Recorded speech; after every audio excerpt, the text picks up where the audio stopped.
이번에는 회귀 분석에서 한번 배워보도록 하겠습니다.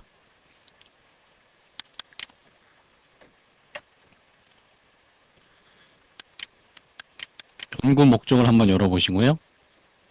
예, 연구 목적에서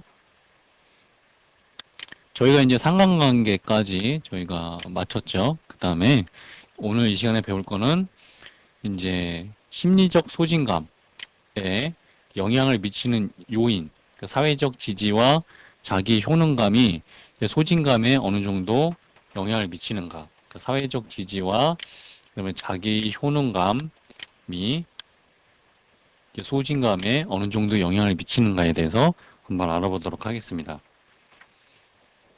밑에 이제 표를 한번 보시면 저희가 이제 일반적 사항이 심리적 소진감에 영향을 미치는가에 대해서 저희가 T 검정과 F 검정을 통해서 저희가 할 수 있었죠. 그 다음에 이제 직무 관련 사항도 이제 F 검정을 통해서 영향을 미치는 거에 대해서 알아봤습니다.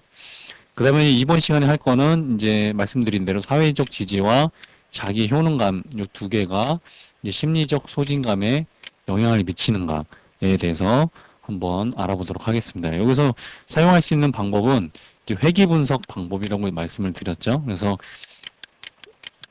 독립 변수하고 이제 종속 변수의 형태이긴 한데 독립 변수가 일단은 2개 이상입니다.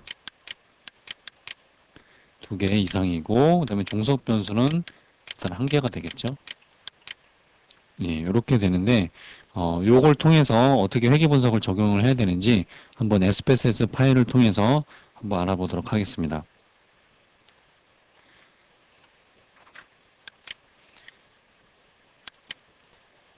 예, 데이터 완료를 한번 열어주시고요.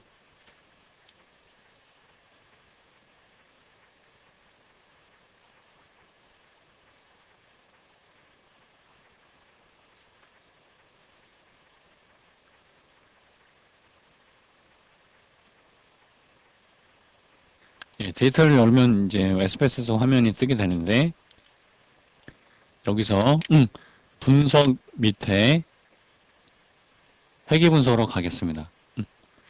예, 여기서 이제 선형 회귀 분석을 이제 선택을 해주시면 되는데요. 이제 회귀 분석 종류가 여러 가지가 있습니다. 뭐 선형부터 나머지 곡선, 뭐 이분형, 뭐 다항, 뭐 비선형 여러 가지가 있는데 주로 저희가 사용하는 거는 선형 회귀 분석이다. 나머지 것들은 이제 거의 사용할 일이 없다라고 보시면 될 것 같고요. 선형 회귀 분석만 일단은 좀 이번 시간에 배우도록 하겠습니다. 그러면 다시 한번 회귀 분석에서 이제 선형을 한번 눌러보도록 하겠습니다. 네, 그러면 이제 다음과 같은 대화 상자가 나오게 되는데요. 좀 복잡해 보이지만 하나씩 설명을 좀 드려보도록 하겠습니다. 여기 이제 종속 변수를 집어넣어주면 돼요. 그 다음에 여기는 독립 변수를 넣어주면 돼요.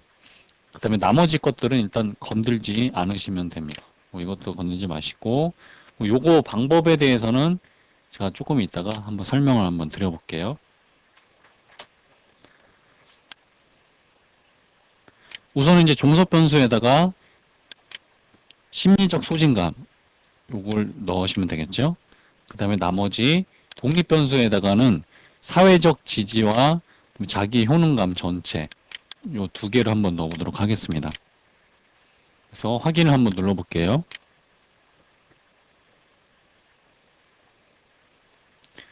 네, 그러면 이제 표가 하나, 둘, 셋, 4개까지 나왔는데 저희가 보는 것은 모형 요약하고 그다음에 분산 분석, 그다음에 개수표입니다. 예, 우선은 제가 그래프를 하나 좀 그려보겠는데요.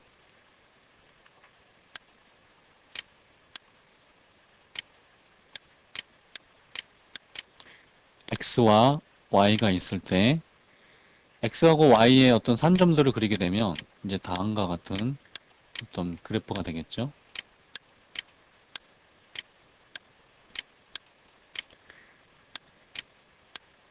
여기다가 회귀 방정식을 이제 산출한다는 것 자체는 이런 식으로 이제 직선을 그리는 겁니다. 그래서 보면 예, 요거 가지고 이제 좀 설명을 좀 드려보겠는데요. 모형 요약의 R이라는 것은 어떤 걸 의미하는 거냐면 요 그래프와 요 점과 요 직선 간의 거리를 뜻하는 거예요. 거리.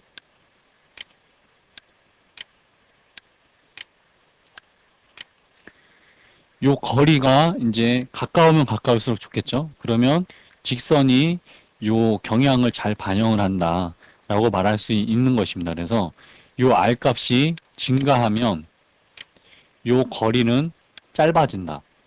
이렇게 보시면 돼요. 그러니까 증가하면 좋은 거죠. 그 다음에 R제곱과 또 마찬가지고, 그 다음에 수정된 R제곱과 또 마찬가지입니다. 그래서 보통 쓰는 게 요 세 가지다. 이렇게 보시면 될 것 같고요. R제곱은 그냥 R 값을 제곱을 한 거고요. 그 다음에 수정되는 R제곱은 뭐냐면, 이 독립변수의 개수가 증가를 하면 R하고 R제곱은 좀 증가하는 경향이 있어요. 요거하고 요거는 증가하는 경향이 있는데, 수정된 R제곱은 그러한 현상들을 좀 이렇게 방지하기 위해서 계산된 방식이다. 이렇게 보시면 될 것 같습니다. 그 다음에 분산 분석이라는 건 뭐냐면, 요 F하고 유의 확률값만 보시면 돼요. 요게 이제 0.05보다 작게 나왔는데, 적어도 하나의 독립 변수, P가 0.05 미만일 경우에 적어도 하나의 독립 변수가 종속 변수에 영향을 미친다라는 뜻입니다. 그래서 살펴보면 요거는 독립 변수가 영향을 미치지 않았죠. 근데 여기서는 독립 변수가 영향을 미치는 걸로 나타났어요. 그러니까 자기 효능감 전체 요 부분이 이제 영향을 미치는 걸로 나타났죠. 그래서 지금 보시면은 적어도 하나가 영향을 미친다라고 했는데 하나가 영향을 미쳤죠. 그래서 여기서도 마찬가지로 영향을 미치지 않는다라고 나왔다면 여기서도 그 분산 분석에서도 P가 0.05보다 크게 됩니다. 그래서 그런 연관성이 있다라는 것을 알아두시면 될 것 같고요. 다시 한번 말씀을 드려보면 분산 분석은 적어도 하나의 독립 변수가 영향을 미친다라는 판단이 되는 거고, 그 다음에 여기 있는 유의 확률 값은 세부적으로 독립 변수가 영향을 미치는가 안 미치는가를 판단하는 것이 요 t와 유의 확률 값이 되겠습니다. 그 다음에 이제 영향을 미친다고 판단을 했으면 어느 정도 영향을 미치는가에 대한 부분이 남아 있겠죠. 어느 정도의 영향을 미치는가에 대한 부분은 바로 표준화 계수 베타 값입니다. 그래서 비표준화 계수 요것도 있는데 비표준화 계수 있죠. 그다음에 표준화. 근데 요게 같은 의미예요. 그래서 요 B와 그다음에 여기 있는 베타 값과 의미는 같다. 근데 단지 차이점은 상수를 포함하는 것이 비표준화 계수 값이 되는 거고요. 상수를 포함하지 않고 계산된 값이 표준화 계수 베타 값입니다. 그러나 이제 저희가 주로 사용하는 것은 표준화 계수 베타 값입니다. 논문이나 이제 기타 여러 가지 문서에서 사용할 때는 표준화 계수 베타 값을 이용해서 어느 정도 영향을 미친다. 그러니까 저희가 얘기를 해보면 종속 변수 심리적 소진감 전체에 대해서 영향을 미치는 변수는 자기 효능감이 되겠죠. 그래서 자기 효능감에 대한 어떤 영향의 정도는 0.533이다. 이렇게 얘기를 할 수가 있습니다. 그래서 다시 한번 정리를 해보면 회귀 분석을 한 결과 이제 종속 변수가 심리적 소진감이었죠. 심리적 소진감 전체였습니다. 근데 독립 변수 두 개를 넣었더니 그 중에서 영향을 미치는 것은 자기 효능감이었다. 근데 영향의 정도는 0.533이었다. 이렇게 말씀하시면 되겠죠. 그 다음에 분산 분석표와 그 다음에 모형 요약에 대해서 조금 설명을 해주시면 회귀 분석에 대한 설명은 끝나는 것입니다. 예, 다음으로 이제 한 번 더 분석을 한번 해보도록 하겠는데요. 회귀 분석에서 선형으로 다시 한번 가겠습니다. 예, 기존에 들어가 있던 것, 독립변수를 이번엔 요걸로 한번 빼볼게요. 아까는 이제 전체를 넣었는데 이번에는 하위 영역을 한번 넣어보려고 해요. 그러니까 사회적 지지하고 자기 효능감까지 이렇게 해서 독립변수로 한번 넣어보도록 하겠습니다. 그리고 나서 이번에는 통계량을 한번 클릭을 한 다음에 곤성성 진단을 한번 체크를 한번 해볼게요. 계속을 눌러주고 그 다음에 확인 한번 눌러보겠습니다.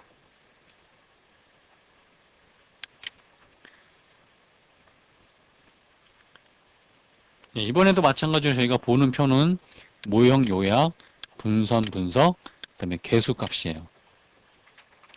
그래서 이 표를 한번 정리를 해보면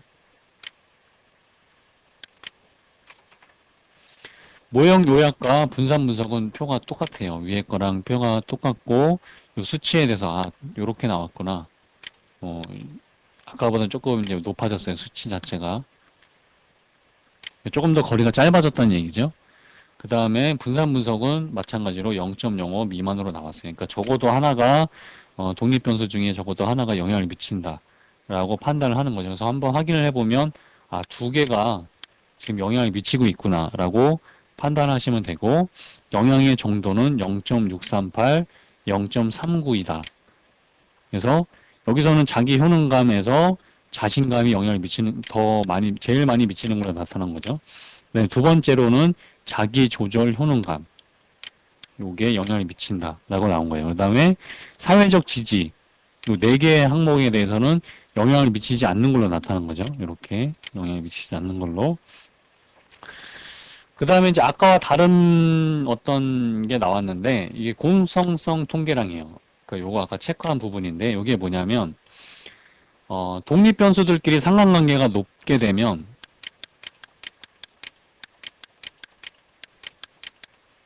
변수들끼리 상관이 높게 되면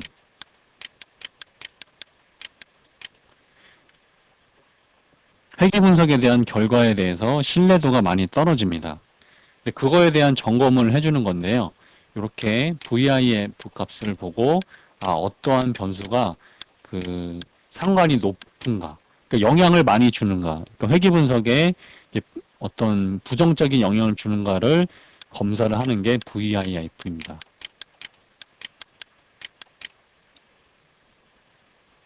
예, 이거에 대한 검정은 어떻게 하는 거냐면 VIF에 대한 수치가 10 이상이면 회귀 분석에 대한 결과를 신뢰할 수 없다라고 얘기를 합니다. 그래서 이 수치가 12 이상인 경우가 만약에 나왔다라고 하면 그 여러 개의 독립 변수 중에 하나만 그 10이 넘은 것만 빼서 다시 돌리시면 돼요. 여기서 이제 12 이상이 나온 건 없었기 때문에 뭐 영향을 미치는 게 없었고, 그러니까 회귀 분석 결과 자체가 이제 신뢰할 만하다 이렇게 얘기할 수 있는 거고요.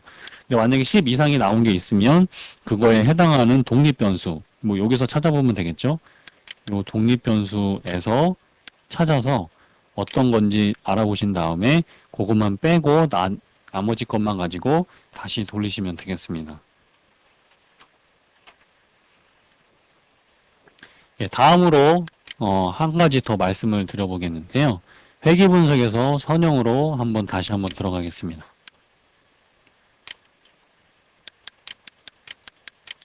아까 이제 방법에서 이제 입력 방법이 있다 이렇게 말씀을 드렸죠. 예, 요거를 한번 변경을 한번 해볼게요. 밑에 보시면 단계 선택, 제거, 후진, 전진 이런 방법들이 있어요. 요건 뭐냐면 단계를 한번 선택을 한번 해볼게요.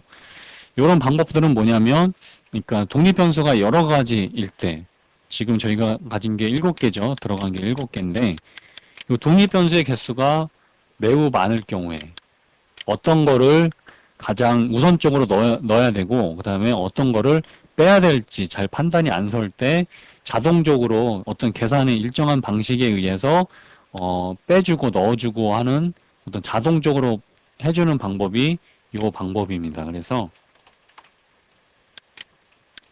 입력 방법을 선택을 하게 되면 그런 어떤 단계나 이런 것들이 없이 그냥 무조건 들어가는 방법이고요. 그 다음에 단계 선택이라든지 제거, 그 다음에 후진, 전진까지 이런 방법들은 자동적으로 선택을 하거나 제외를 하는 그런 방법입니다. 그래서 그 중에서 제일 많이 사용하는 게 이 단계 선택이에요. 그래서 이 단계 선택을 눌러보고 확인을 한번 눌러볼게요.